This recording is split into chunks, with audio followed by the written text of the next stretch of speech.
Gold has always been a symbol of wealth and security, but its recent surge to record highs is sending shockwaves through the financial world.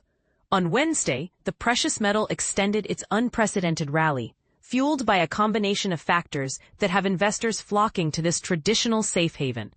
But here's where it gets interesting. The catalyst for this surge wasn't just geopolitical tensions or economic uncertainty. It was the latest U.S. jobs data, which came in softer than expected, reigniting hopes of a Federal Reserve interest rate cut later this month. Imagine walking into a jewelry store in Mumbai, India, and seeing gold bangles gleaming under the lights, a tangible representation of the metal's enduring appeal. As of 10:46 AM EDT, spot gold had climbed 0.9% to $3,562.80 per ounce, briefly touching a record high of $3,565.57. U.S. gold futures weren't far behind, rising 1% to $3,627.40. This isn't just a blip, it's a trend that has analysts and traders alike watching closely.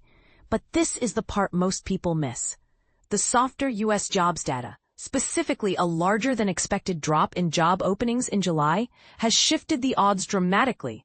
Traders now see a 98% chance that the Fed will cut rates by 25 basis points at its September 16th through 17th meeting, up from 92% just a day earlier. This shift in expectations has gold poised for further gains, with analysts like Fawad Razaqzada of Citi Index and Forex.com eyeing $3,600 as the next upside target. And this is where it gets controversial.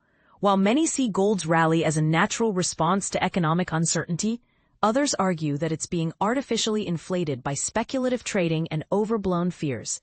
Is gold truly a safe haven, or are investors simply chasing momentum?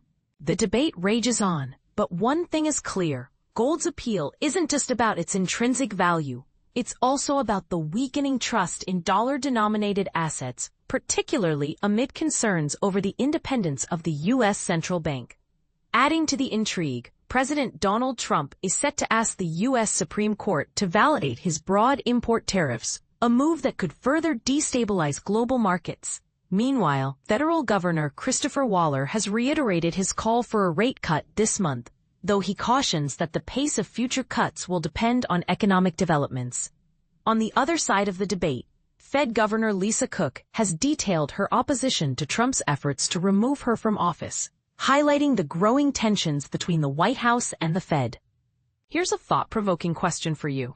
With gold's rally showing no signs of slowing, and analysts like Peter Grant of Zaner Metals predicting targets of $3,600 to $3,800 in the short to medium term, could we see gold hit $4,000 by late next year? And if so, what does that mean for the global economy and the future of fiat currencies? Riding the coattails of gold's success, other precious metals are also on the rise. Spot silver climbed 0.8% to $41.22, its highest level since 2011, while platinum and palladium gained 2.1% and 1.6% respectively. As investors navigate these turbulent times, one thing is certain: gold's luster isn't fading anytime soon. But whether its current rally is a sign of strength or a warning of deeper economic troubles remains a question worth debating. What do you think? Is gold's surge a safe bet? Or are we on the brink of a bubble?